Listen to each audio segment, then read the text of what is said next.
Hey there! Did you know Kroger always gives you savings and rewards on top of our lower-than-low prices? And when you download the Kroger app, you'll enjoy over $500 in savings every week with digital coupons. And don't forget fuel points to help you save up to $1 per gallon at the pump. Want to save even more? With a Boost membership, you'll get double fuel points and free delivery. So shop and save big at Kroger today.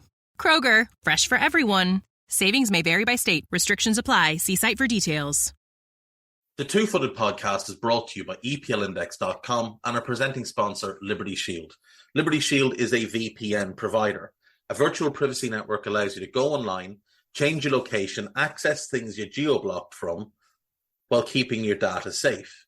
So, as an example, if you are a UK expat and want access to BBC iPlayer to watch Match of the Day, or ITV Hub, or all four, but you get that message that says this content is not available in your location, a Liberty Shield VPN gets you around that block, allows you to watch whatever you want on those services while also keeping your data safe.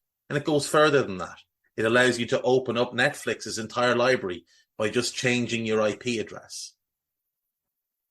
Liberty Shield is the #1 rated VPN provider on Trustpilot with 5-star ratings across the board.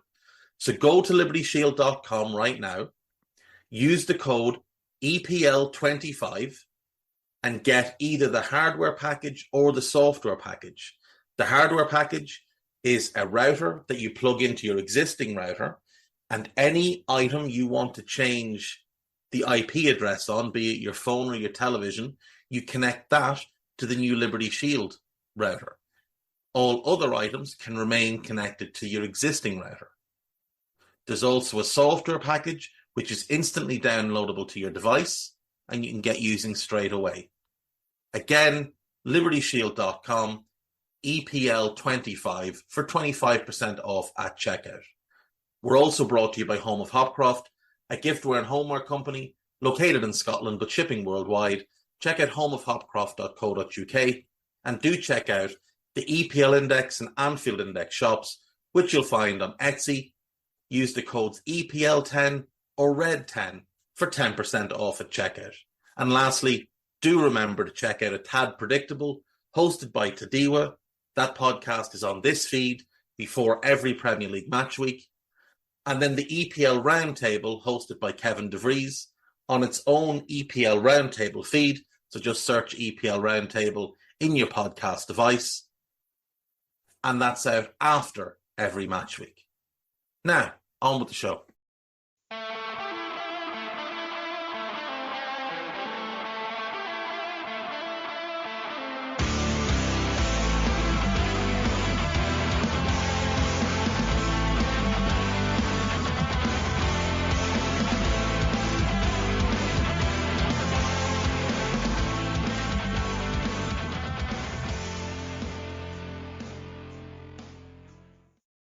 What's good, boys and girls? Two-Footed Podcast. Today, well, that wasn't planned. Today is Wednesday. Today is the 3rd of April. And for the second day in a row, the weather is decent.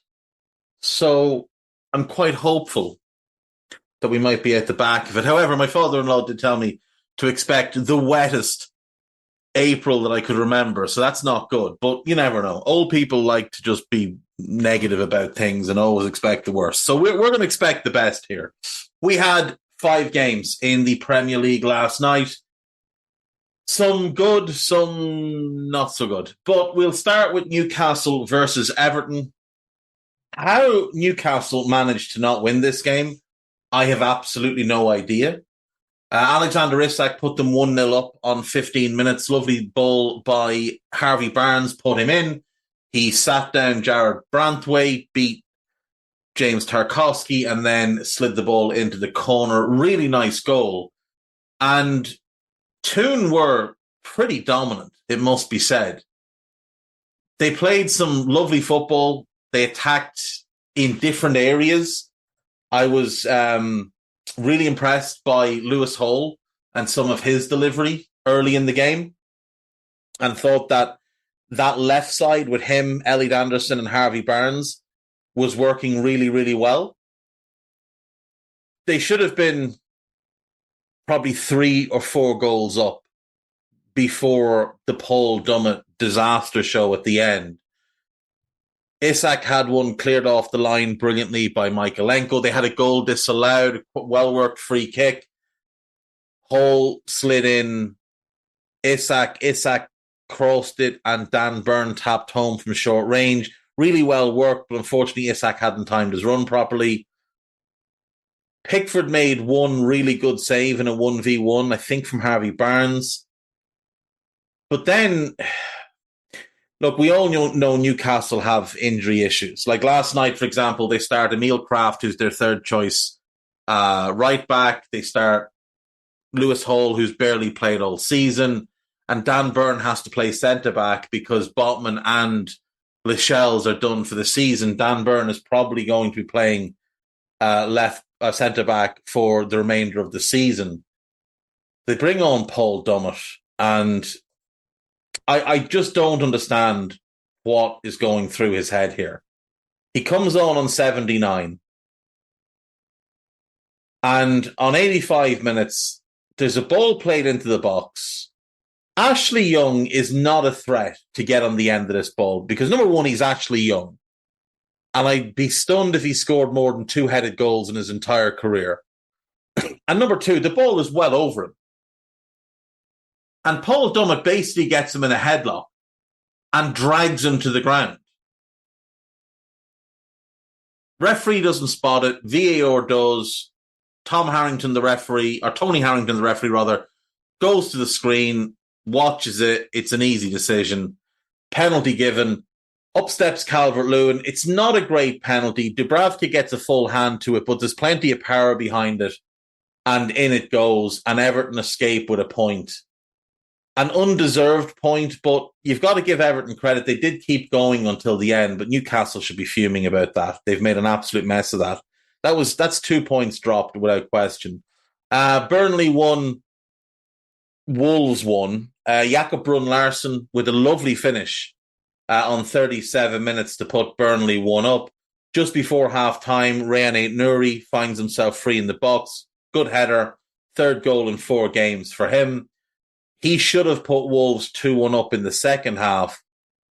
Played into the box. Takes his time. Just the finish is too close to the goalkeeper. But Burnley were fuming after the game. Company had plenty to say for himself.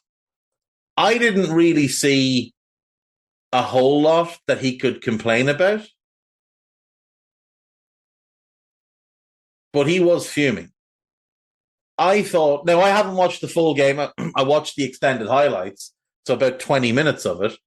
But I didn't see anything that he could really complain about. Wolves will be a little bit disappointed because they've just dropped points to a bad team. But for Burnley, I think it is a good point because Wolves are a decent team and Burnley have an opportunity to not finish bottom. And I think that's their best, or not finish in the bottom 2. That's their best outcome for the remainder of the season will be to finish 18th. I don't think there's any real chance that they stay up. But if they could get to 18th, it will at least give them something to be, not cheerful about because they'll still be relegated, but could be a point of pride. Bournemouth 1, Crystal Palace 0. Palace had the first chance of the game through Mateta. Decent save by Neto. Then it was all Bournemouth for the remainder of the first half. Billing had a couple of good chances. Lloyd Kelly had a good headed chance. But they weren't really creating much in open play. And then just before half-time, it looked like they'd been punished because Eberechi Eze put the ball in the back of the net. But in the build-up, Mateta was ruled to be offside. So it went 0-0 at half-time. Second half, again, it was mostly Bournemouth in control, creating the better chances. Palace looked dangerous in moments, but things were breaking down in the final third for them. On 79 minutes, Semenyo does really, really well. He outmuscled David Ozo, a young player who was brought on because they wanted to move Lerma back into midfield. He'd started in the back 3. You want to know how bad the Palace injury situation is at the moment? Joel Ward and Jefferson Lerma were 2/3 of their back 3. You don't really need to know much more than that. Um, Semenyo does really well, outmuscles Ozo, cuts the ball back. Clivert puts everything behind it and lashes it into the net. Important win for Bournemouth. Secures their spot without question in the Premier League next season. Moves them above Chelsea. Now, Chelsea do have 2 games in hand, one of which is United tomorrow night, one of which will be Spurs when that game is. It's been rescheduled. I'm just not sure when it is. But look, 41 points, safe already after 11 games, 11 wins, 11 defeats. You know, they won 11 games last season. They've already won 11 this year. They lost 21 last season. Even if they lost all the remaining games, they cannot lose 21 this season. They took 39 points last year. They've already got 41 this year. Iraola has done a tremendous job. They are 1 point behind Wolves with 8 games to go. And I do think as a point of pride, they would like to finish above Wolves because Gary O'Neill's gone there and gotten a lot of plaudits. And early in the season, we all remember the morons on TalkSport and other places calling for Iraola to go and saying what a massive mistake it had been to get rid of Gary O'Neill and bring this fella in. I don't think there's any question this fella's the better manager. Moving on then. Nottingham Forest 3, Fulham 1. This was the Morgan Gibbs-White show.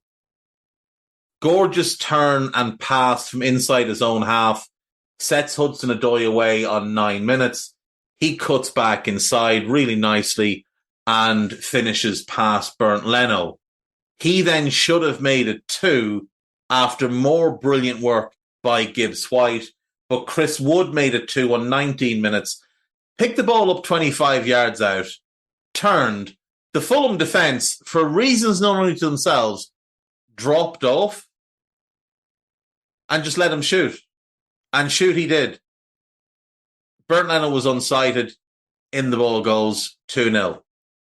Elanga should have made it 3 after more brilliant work from Gibbs-White, but he clipped the outside of the post. And then Gibbs-White himself, lovely give and go with Danilo, finds the space, finishes brilliantly. Magnificent first half from Morgan Gibbs-White. Tosin Adarabioyo pulled one back for Fulham just after half-time. And it did look like we might get ourselves quite an interesting second half, but credit to Forest, they managed to see the game out. Could potentially have scored 1 or 2 more themselves. Gibbs-White was just everywhere, creating, dribbling, opening the Fulham defence up. They had no real way to deal with him. I also thought Danilo and the 2 centre-backs, Oma Bamadelli and Murillo, played really well. And the 3 behind the striker, Elanga on the right, Gibbs-White and Hudson-Odoi, they do seem to be starting to click together. And that's quite exciting for Forest. We know they have a 1E to come back as the 9, who's better than Wood. If Ibrahim Sangaré can gain the manager's trust and take the midfield spot over Ryan Yates, all of a sudden that midfield 5 becomes really interesting. Potentially even more interesting if Giovanni Reina can find form and fitness, because I think he's a better player than Elanga. Nico Williams also hit the crossbar in that first half. Was it the first half? No, it was the second half. But that Forest team is starting to look like a team. Ola Aina's playing well at left back. He's still not fully fit, but he's playing well. Centre-backs, like I say, are working well. Nico's playing pretty well. Matt Sells made one really good save from Tosin to deny him a second goal. But this team will rise and fall with Gibbs-White. He is a special player. And to be honest, I don't know that he's there next year. West Ham against Tottenham. A 1-1 draw. Brennan Johnson put Tottenham 1 up on 5 minutes. Good work by Timo Werner on the left. Nice square ball. Good finish from Johnson from short distance. On 19 minutes, Kurt Zouma equalises. It's a typical West Ham corner, played into the 6-yard box. Mikel Antonio is backing into the goalkeeper and stopping him from coming to claim it. And Kurt Zouma heads in. It was a really even game. Spurs had more of the ball, but both sides had chances. Both sides were trying to attack and play good football. I was impressed. I was impressed by both teams. I think the draw was ultimately the fair result. And what that does, it leaves Tottenham in 5th, 2 points behind Villa now with the same number of games played. West Ham in 7th, 3 points behind United, 1 point ahead of Newcastle. They've played 2 games more than United and 1 more than Newcastle. Wolves are 10th, Bournemouth are 11th, Fulham are 13th, Palace are 14th, Forest open a 3-point gap on Luton and have a better goal difference and might get a point or 2 back if their appeal is successful. But Luton do have the game in hand, but nobody expects them to take anything from that game tonight. Tonight we have 3 games. We get Brentford-Brighton, Arsenal against Luton, and Manchester City against Aston Villa. So let's start with Brentford-Brighton. Now, first place to start is the form table. Last 10 games, Brentford are bottom. 1 win, 2 draws, 7 defeats. 22 goals conceded. Last 6 games, Brentford are 19th. 0 wins, 2 draws, 4 defeats. Brighton, across that same span, last 10 games, are 12th, 3 wins, 3 draws. Last 6 games, they're 13th, 2 wins and 1 draw. In terms of home form, Brentford are 18th with only 1 win in the last 6 and 2 draws. Away form, Brighton are 15th, 1 win, 1 draw. So neither coming in full of confidence, neither coming in riding a hot streak. Brentford and Brighton coming in with injuries, though. No Josh De Silva, no Rico Henry, no Ben Mee, no Aaron Hickey, no Kevin Shadé. Ethan Pinnock, potentially, but unlikely. Christian Norgard, unlikely.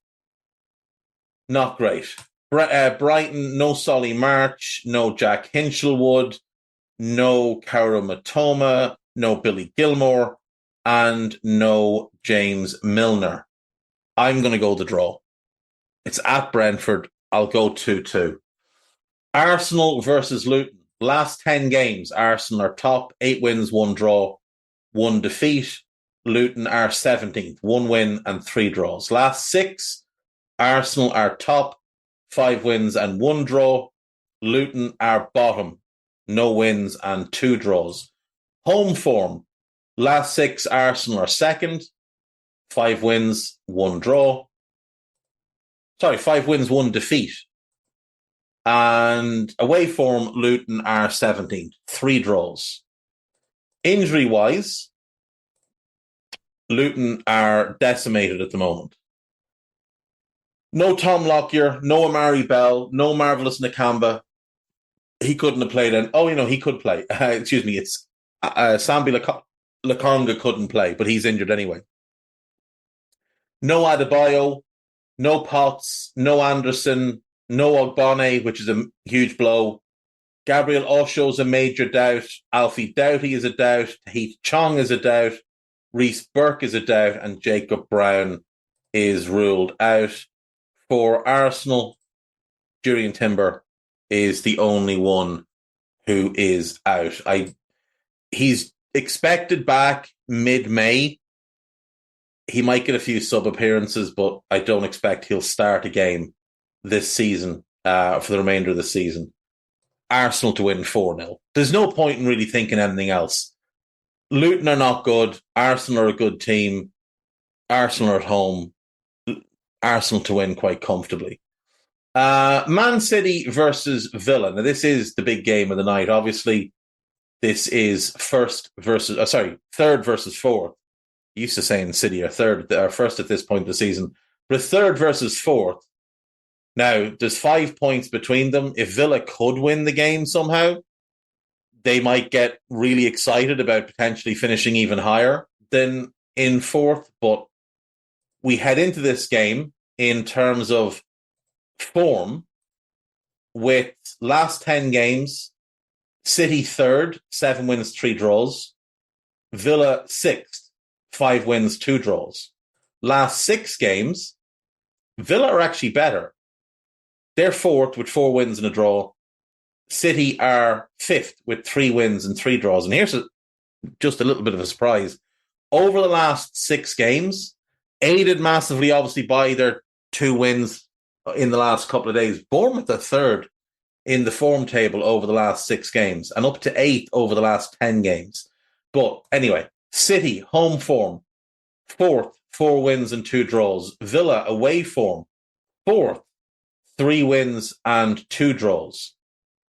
City will have no Nathan Ake, no Kyle Walker, and probably no Ederson. They think he'll be back for the weekend.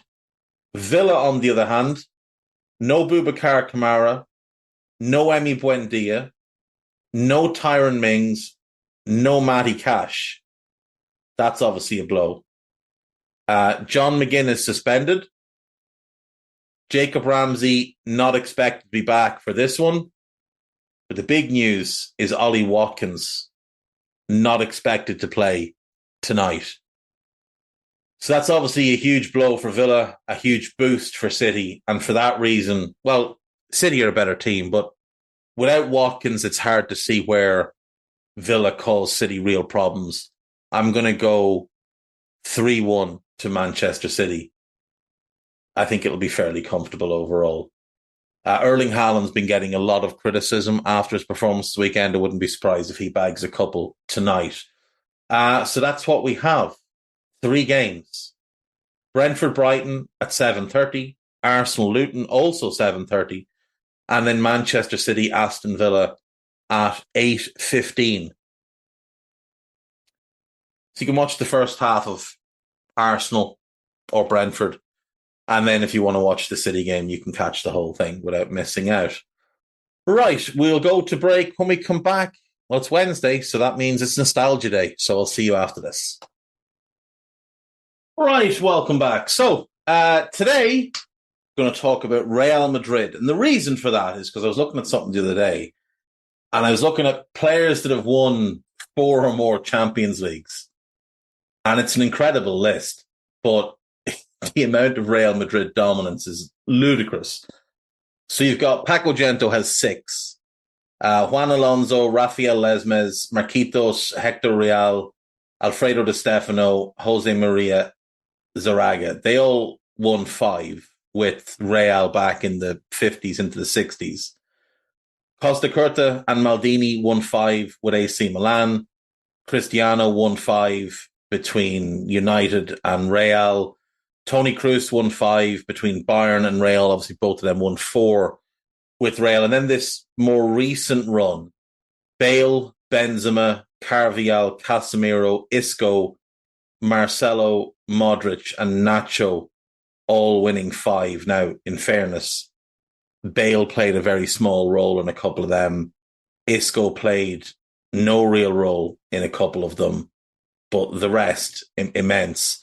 For 4, you've got Josito from Real Madrid, Enrique Matios and Juan Santisteban and Jose Santamaria all winning 4 with Real in the 50s. And Josito was the 50s.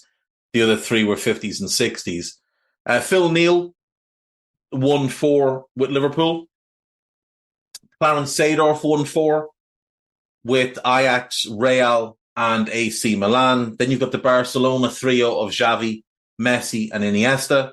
Gerard Piqué won 4, although he played very little role in Manchester United's 08 success. Sergio Ramos and Rafael Varane both winning 4 with Real. Mateo Kovacic winning 4, 3 with Real, and 1 with Chelsea. And then Lucas Vazquez winning four with Real.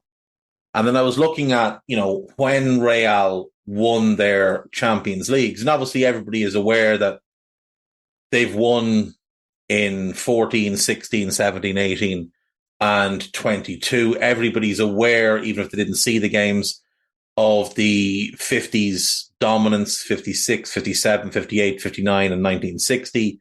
They also won it in 1966. But after 1966, they didn't win it for a long, long time. 32 years. Until they won it in 1998. And then they won it in 2000 and in 02 as well. But it's that first one I want to look at, but not just that season. I want to look at the season before. Because the season before, Fabio Capello takes over. And obviously he's had great success with AC Milan, won multiple league titles and the European Cup. He comes to Real. At the same time, Barcelona have hired Bobby Robson. They bring in R9. They buy a bunch of players. But quietly, because Barca were getting all the noise and all the hype, very quietly, Real put together a very, very special transfer window and then followed it up with a really strong January window. So in that summer, they lose Michael Laudrup, they lose Ivan Zamorano, Michel, Freddie Rincon, Luis Enrique, who'd been a big player for them, left on a free to go to Barcelona. Miguel Soler leaves, Sanchez Flores leaves, but coming in the door, Predrag Mijatovic, who'd been sensational for Valencia, he lands. Clarence Seedorf, obviously made his name at Ajax, had gone to Sampdoria. Real make the move, spend just under €5 million and bring him in. Davor Suker, one of the best left foots I've ever seen. One of my favorite strikers of all time. He arrives from Sevilla. Roberto Carlos escapes his Inter Milan nightmare. He obviously joined them, and Roy Hodgson decided he was a winger. Bodo Illgner, unquestionably one of the best goalkeepers of all time. He arrives from Cologne. Dejan Petkovic arrived back off a loan where he'd been at Sevilla. He didn't really factor.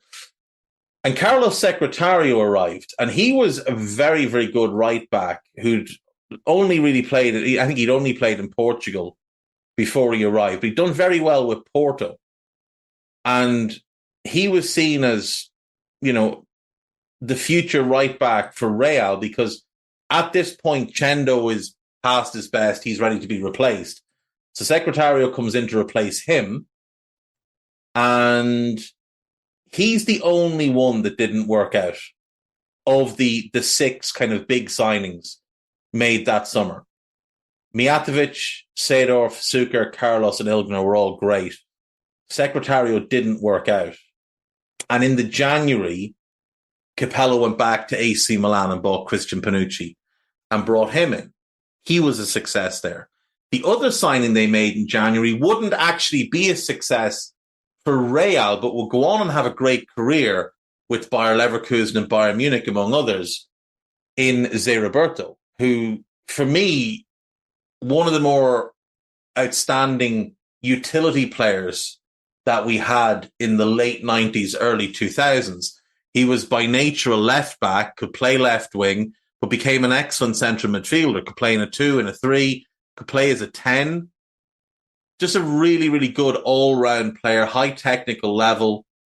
Very unfortunate not to be picked for the Brazil squad in 02. I assume he was injured because he was at the World Cup in 98 and in 06. He was in their Copa America winning squads, I think in 97 and 99. So unless he just didn't get on with the manager, which is possible because a lot of people didn't like Scolari, I can only assume he was injured for the World Cup in 02. Otherwise, surely he would have been in. But this season, anyway, Real start the season by going unbeaten through their first 24 league matches. Now, they had a couple of very questionable draws in there, which are the only thing that really kept the title race going. They draw away to Deportivo La Coruña on the opening day of the season. Now, this is Depor when Depor were really good. They beat Hercules. They draw away to Betis. That's fine. They beat Vallecano, beat Oviedo, beat Espanyol. Then they go to Racing Santander and go 1 behind, equalise, go 2-1 behind, equalise again, couldn't find a winner. That was a poor result. They hammer Sociedad, they beat Saragossa, they drew at home with Tenerife, bad result. They go to Compostela, they win, they draw at home with Logrones. They beat Sevilla, they beat Valencia, they beat Sporting Gijón, they beat Barcelona 2-0, Davor Suker and Mijatovic with the goals. They draw away to Real Valladolid. They beat Bilbao at home. They draw away to Extremadura, which isn't a great result. Then they hammer Atletico Madrid at the Calderón. Raúl gets 2, Seedorf and Victor Sanchez scoring the goals. Mijatovic was sent off in that one. They beat Celta Vigo 4-0 at home. They beat La Coruña 3-2 at home. Then they beat Hercules 3-2 away, and then they draw at home with Betis, which again, not a great result, especially considering they were 2-1 up. Then they lose their first game. They lose away to Rayo Vallecano by 1-0. They bounce back by winning 5 on the bounce. Hammer Oviedo 6-1. They beat Espanyol away 2-0. Beat Racing Santander at home 2-1. Beat Real Sociedad away 2-1. And then they beat Saragossa at home 2-0. Back-to-back draws then against Tenerife and Compostela. They're bad results. They beat Logrones away 2-0. They beat Sevilla at home 4-2, having gone 2-0 down. Then they draw away to Valencia, beat Sporting Gijón at home.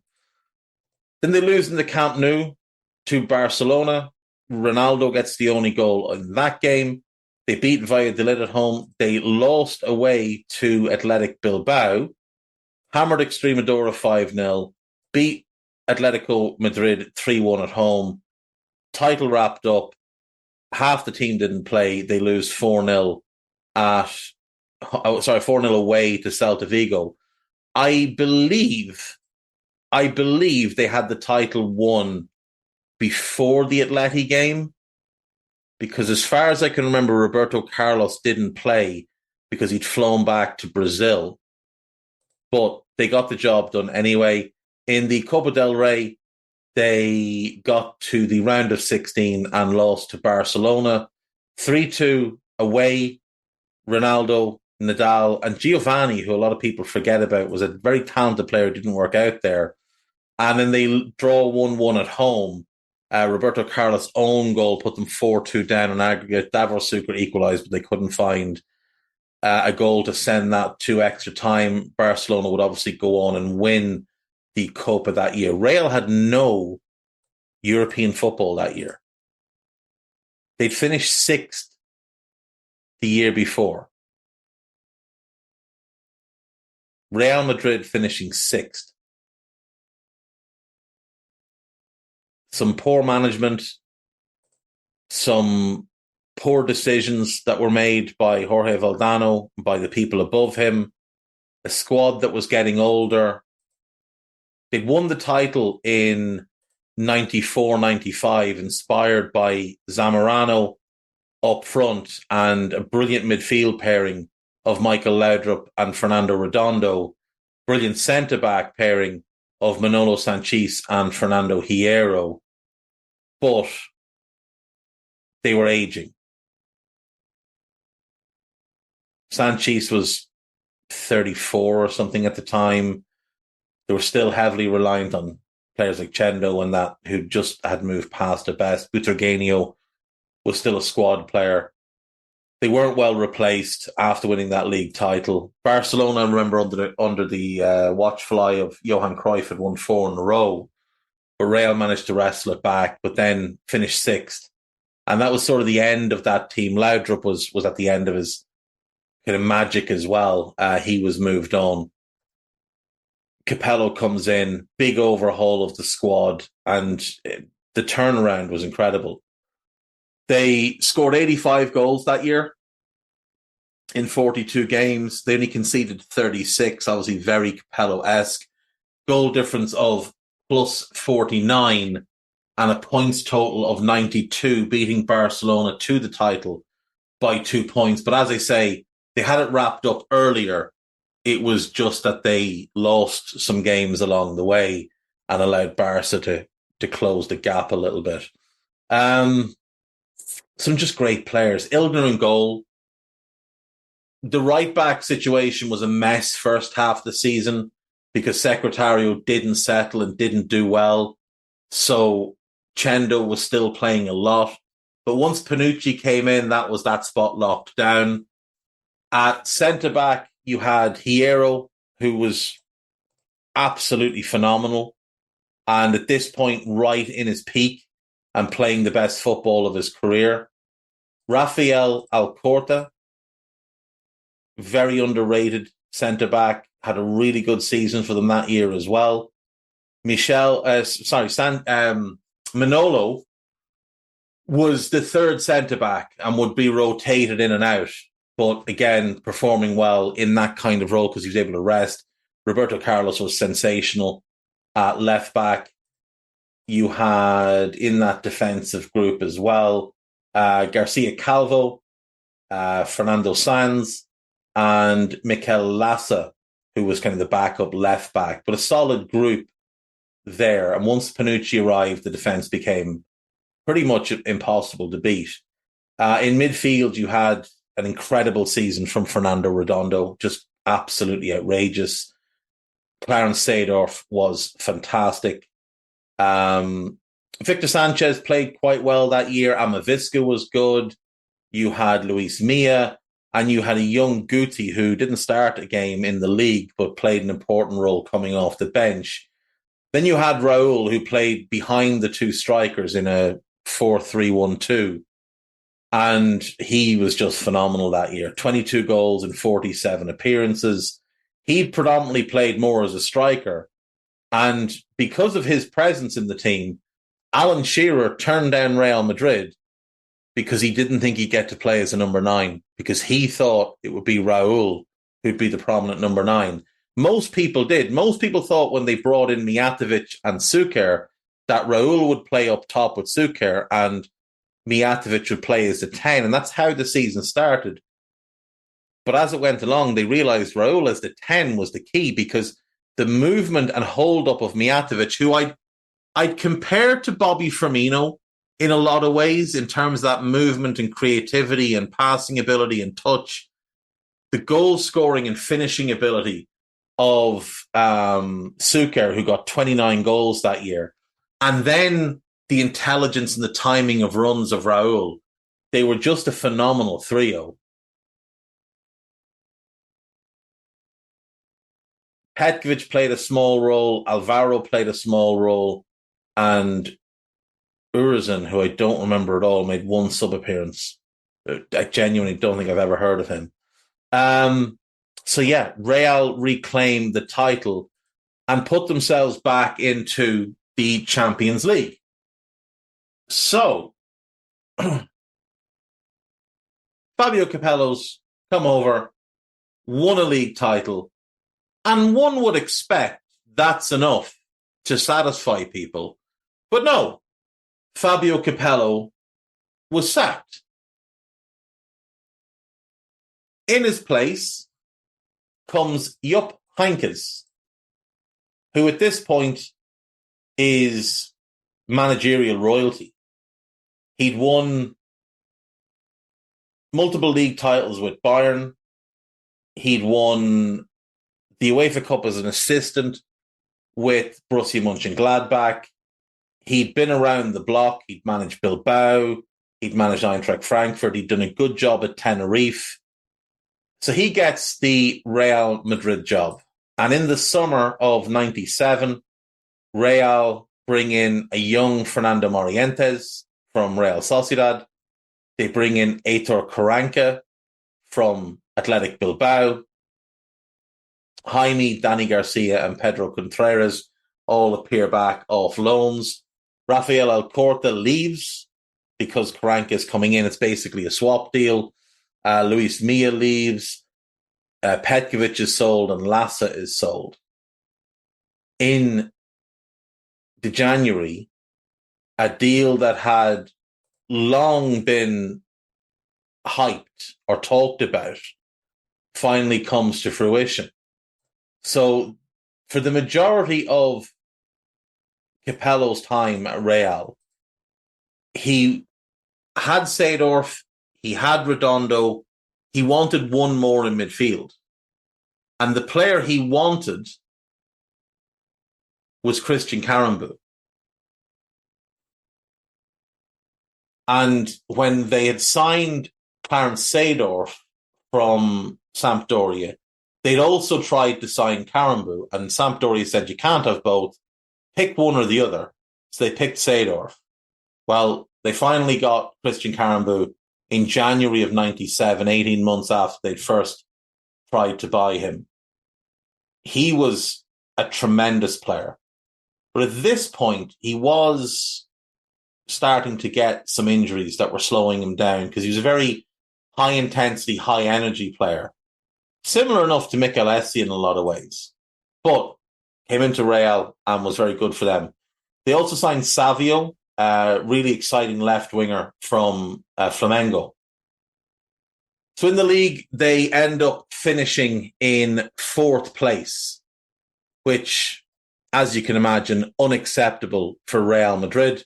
Barcelona ran away with the title under Louis van Gaal, who'd been brought in to replace Bobby Robson. So Barcelona won the Copa del Rey and the European Cup Winners' Cup and sacked their manager. Real won the league title and sacked their manager. So that'll tell you how insane the expected levels were at both clubs at the time.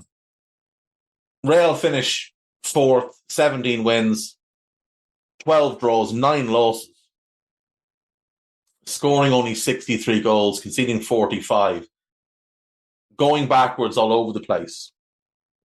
A particularly terrible run after the turn of the year.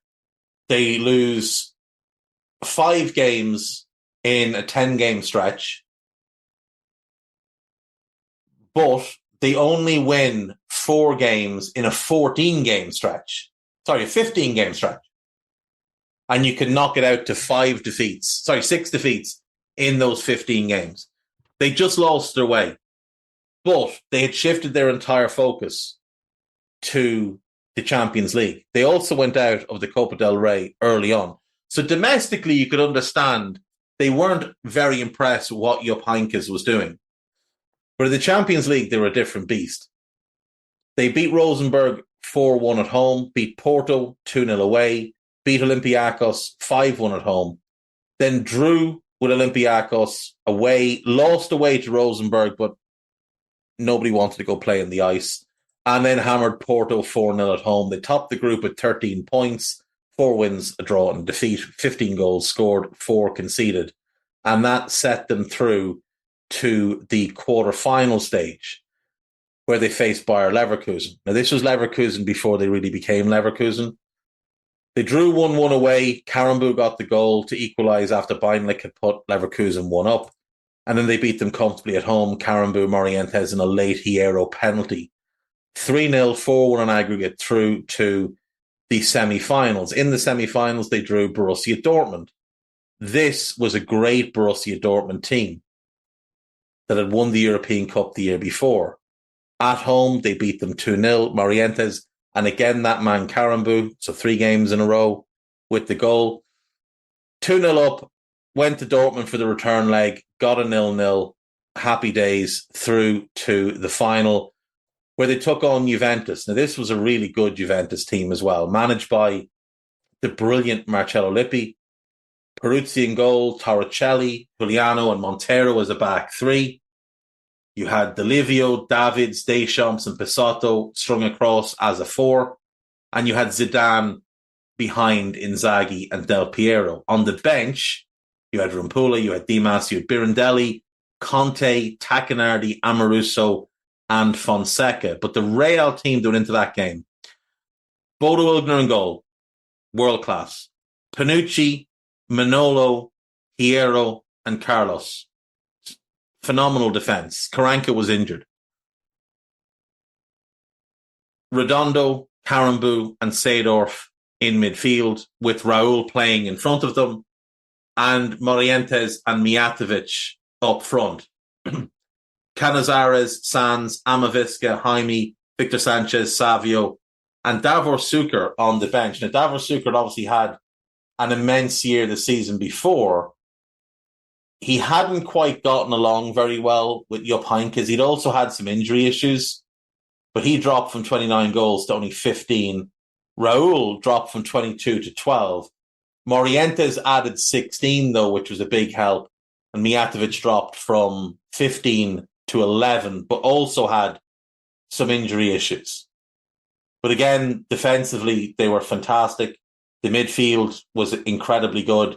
They could control games, they could outplay you, or they could just bully you, depending on what you wanted. If you tried to play with them, they just turn physical and absolutely batter you around the place. If you tried to be physical with you, they just knock the ball around you and embarrass you. But that team is incredibly well crafted and was crafted really quickly. Ilgner, Panucci, Carlos, Karambu, Seedorf, Morientes, Mijatovic. That's 7 of the starters that arrived in 2 seasons. With Savio and Suker also on the bench, who'd also arrived. So you've got 9 of the 16-man squad were pretty new to the club still. You had your longer-term players like Manolo, Hierro, Redondo, Raul, and then the bench lads mostly had come through the academy. But it shows that if you buy well, you can really turn your team around very, very quickly. There doesn't need to be this prolonged build. We often hear about, this team needs time. They're only in year 3. They're only in year 4. They're a young team, yada, yada. If you buy well, you can go from 6th to title to European Cup very, very quickly. I mean, look at what Pep Guardiola did when he took over at City. They finished 3rd in that first year, but he bought well. They win the league. They win the league again. Then they finish 2nd to Liverpool. Then they run off 3 in a row because he built them quickly and he built them well. And there was no excuses made for him. Now, Klopp took a little bit longer, but Klopp was dealing with a different level of finance. I'm talking about the top clubs here, the clubs that are willing to spend big money. Like Manchester United, for example. I keep hearing that it's going to take years to sort them out. But why is it taking years to get them anywhere? Why are they 10 years in and 1.2 or 1.3 billion in and they're still garbage? Like, United are awful. And Real aren't the only team that have done this. Others have done this across the years as well. But you have to have big personalities, consistency, and you have to have winners. Now, Real were fortunate that when they began their rebuild, they were able to put Hierro at centre-back, Redondo in the holding midfield role, and Raul in an attacking role. So you had the makings of a spine. Ilgner comes in, sort of completes that spine, and then it's about building round. You also had the fact that even though there was changes at centre-back, obviously Karanka coming in for this second season, very, very important player, as he would become for Real. But prior to him, Alcorta had been very good. But you still had Manolo. And Manolo could slot in whenever you needed them, and he'd give you 8 out of 10 every single time. Never had a bad game. Just such a consistent professional. It's not like Real. Like, this is a time when Real Madrid, when football transfers were really, really high. Like, let's not forget, Alan Shearer moved to Newcastle for 15 million, a world record fee, in the same summer that Capello begins this rebuild. So he signs Mijatovic for 7.5 million. Seedorf for 4.8. Suker for 3.6. Carlos for 3.5. Ilgner for 1.2. Secretario for 1.8. Panucci for 3.5. And Zé Roberto for 2.5. Now, those players were signed in the era pre-Euro. Pesetas, I'm almost certain pesetas. But so these figures have been converted to what the Euro amount would be. 28.4 million euro spent between the two windows. Now, that's probably about 24 million Great British pounds. Now, obviously, the conversion rate has changed, but that's all of those players brought in for an Alan Shearer and 3/5. Like Newcastle, I would imagine, spent more money than Real that summer. I don't think Shearer was the only signing. I could be wrong, but don't think he was. 96, 97. Oh, they signed Des Hamilton for 2.5 million. So they spent about 17 and a half, right? Just that summer. And that was on a team that had finished second. Real were building on a team that had finished sixth. They got two players for their 17.5. Real got 8 and won a league title and a European Cup. Like the tune in the summer of 95, actually the 95 season, Les Ferdinand was about 5 million. Ginola was 3. Asprilla, I think, was 6. Who else did they sign? David Batty was 4.5. Fairly certain Shaka Hislop arrived that summer as well for like 1.7 or something. Warren Barton arrived for 4 million from Wimbledon.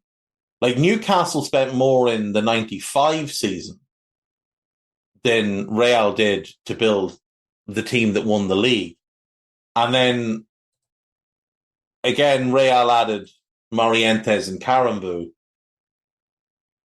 Probably spent, and Karanka to be fair, but they probably again spent about 20 million euro. So again, probably about the same amount as Shearer and Yaman.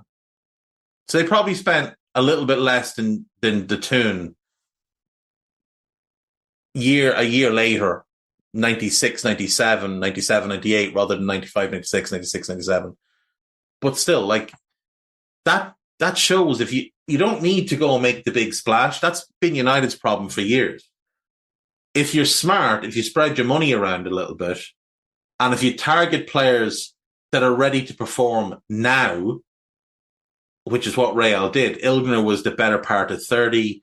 Mijatovic was late 20s. Suker was late 20s. And then complement them with some youth like Panucci, like Carlos, like Seedorf. You can improve exponentially much quicker. You don't need to always have the slow build. One of the reasons managers do the slow build, though, is because they think it buys them more time. And you know what else you would think would buy a manager more time is winning a Champions League, which Real did by beating Juventus 1-0 with Mijatovic scoring the only goal of the game in the 66th minute. You would think that would buy a manager more time. Jupp Heynckes was sacked having won the European Cup. So Capello wins the league. They sack him. Heynckes wins the Champions League. They sack him. They appoint Gus Hiddink. He's a disaster. They bring in Toshek. Doesn't really work with him. Vicente Del Bosque gets the job in November of 99, won a European Cup that year. The following year, he won the league title. The following year, he won a European Cup. The following year, he won a league title. And then he left, and for some reason was replaced by Carlos Queiroz, who was a disaster. But Del Bosque had the last laugh, winning a World Cup and a European Championship. Yeah, that'll do. We'll leave it there. We'll be back after this with a little bit of gossip.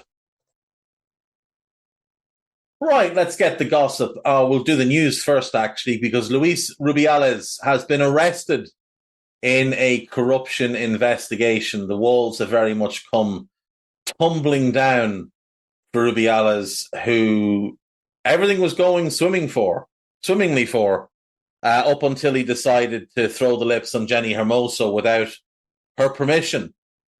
He is to go on trial for that.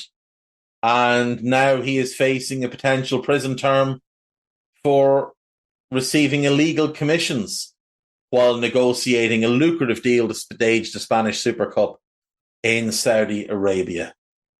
Good stuff. Daniel Levy has said, or Levy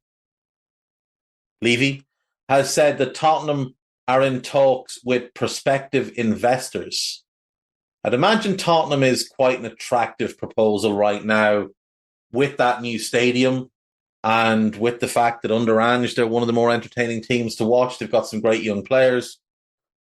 I think they'll find it easy enough to find investors. Trabzonspor have been ordered to play 6 games behind closed doors due to fan violence after their pitch invasion and attacking of the Fenerbahce players following their defeat in last month's Super League game. They've also been fined 75 grand, but you'd imagine losing out on the gate receipts from 6 games is going to be pretty costly for them. Bright Osei Samuel, who was seen knocking the tar out of 1 or 2 pitch invaders, was not sanctioned. 6 games, I think, is fair. Player safety must be a priority. Getafe have been ordered to partially close a stand for 3 matches following racial abuse. I mean, what does partially closing the stand mean? A terrible bunch of lads, anyway. The dream is over. Saarbrücken, who had been on an unlikely march to the German Cup final, were beaten by Kaiserslautern in the semi-final. They had knocked out Bayern Munich, Borussia Mönchengladbach, and Eintracht Frankfurt. Kaiserslautern, who have had some tough times themselves over recent years and obviously currently playing in the 2nd division of German football, will advance to the final, where they will take on either Bayer Leverkusen or Fortuna Dusseldorf. That game takes place tonight. Now, again, Fortuna Dusseldorf are a 2nd-tier team. So, really and truly, Leverkusen, if they don't win this competition, it would be hugely embarrassing, given they won't play a team from the top flight. Chelsea have condemned the abuse thrown towards Conor Gallagher and say that a video clip of Gallagher with a young black mascot has been taken out of context. In a widely shared clip, Gallagher does not acknowledge a high five from the child in the tunnel. The Blues captain then walks out with the child at Stamford Bridge. I don't know. I actually haven't seen the clip, but Conor Gallagher always seems like a nice lad to me. And the idea that he is racist, I would say, is absolutely wide of the mark. My guess is that Gallagher, who was captain on the day, was so solely focused on the game that it didn't even register with him that the kid was trying to give him a high five. It will probably work out really well for the kid because the club and the player will probably want to make up for this, and he'll probably end up getting, tickets to a game or a signed shirt or something. So it's all good. The Cameroonian Football Federation has expressed its great astonishment after the country's sports ministry appointed Mark Breeze as the new head coach of the national team. That can't be normal. The 61-year-old Belgian, who was recently at Louvain, has been chosen to replace Rigobert Song. The Football Federation say the decision has been taken unilaterally by the sports ministry. They were unaware that the appointment was set to be made. A bit mad. That's not going to end well. That really is not going to end well. Right, gossip time. Barcelona are looking to wrap up a deal for Ruben Amorim. No, they're not. Barcelona want to change Xavi's mind about leaving and are urging him to stay. Why? Because they can't actually afford to hire another manager. They can't afford anyone's buyout. So it has to be a manager out of work, or they've got to convince Xavi to stay. Barcelona will target Erling Haaland in 2025 as part of a signing strategy they hope will convince Xavi to stay. Chelsea may have to sell star players to raise cash, but Reece James wants to stay at Stamford Bridge. Arsenal have approached Bayern Munich about a move for Joshua Kimmich, but have been told he will not be discussing his future until the summer. Now, we'll take that with a massive pinch of salt because it's an exclusive by Steve Kay, who's a disgusting spoofer. Arsenal also appear in pole position to sign Martin Zubimendi. Who wrote this dross? Jason Pettigrove. I'm going to call horseshit on that one. He's not bad, but I don't think he's leaving Real Sociedad. And Arsenal don't have that kind of money to pay in one lump, I don't believe. 65 million buyout clause. So that has to be paid in one go, so you can't even amortize it. Man City and Liverpool expect their attempts to sign Florian Wirtz to be hampered by Xabi Alonso's decision to stay. That's expected. Real Madrid are not interested in signing Kepa permanently. Nobody is surprised by that. Manchester United have Jared Branthwaite, Mikel Faye, and Aaron Anselmino on their wish list for defensive reinforcements this summer. Right. This is an odd list because Branthwaite is 21 and proven in the Premier League. Anselmino is 18 and I don't think he's played much more than a handful of games.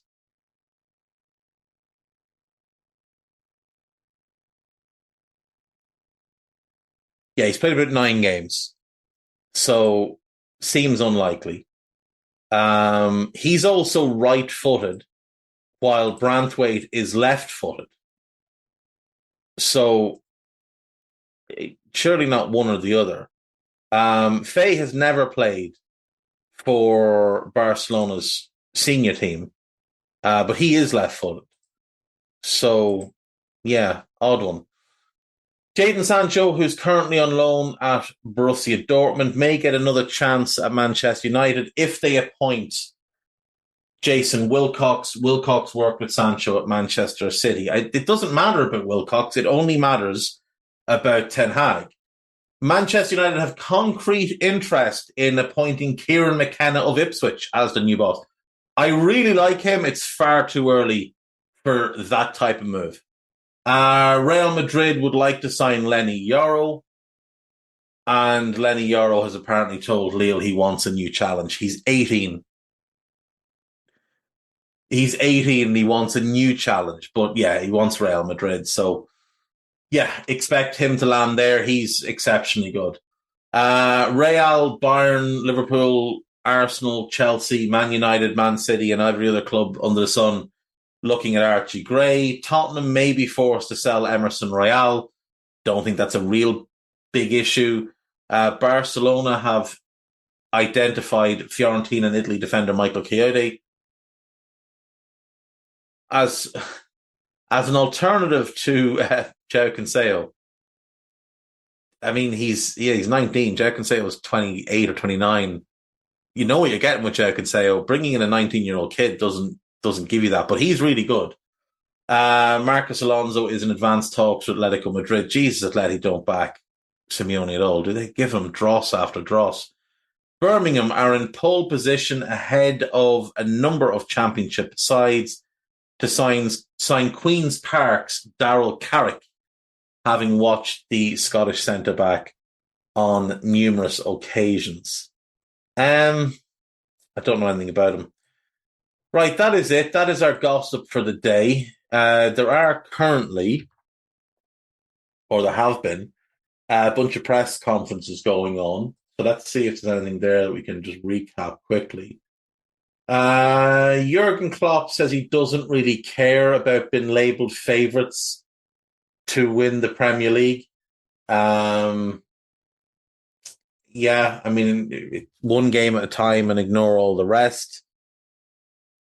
Chris Sutton says goals are going to flow between Brentford and Brighton.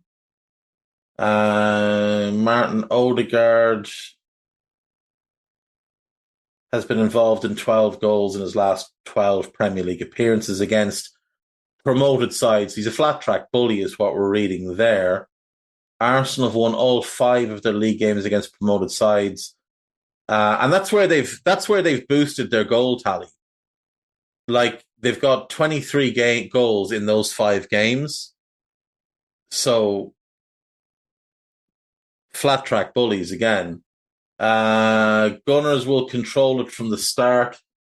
Chris Sutton says about Arsenal. No, if Arsenal don't batter Luton, it'll be an absolute shock. What else do we have here? Villa will make it tough for City. Haaland is not a League Two player, according to Chris Sutton, whereas Roy Keane said he had the technical ability of a League Two player, and he's not wrong. Like, he's very limited. What else? I don't think there's anything else, really. 3 games tonight. Enjoy them, and I will see you all tomorrow. Bye-bye.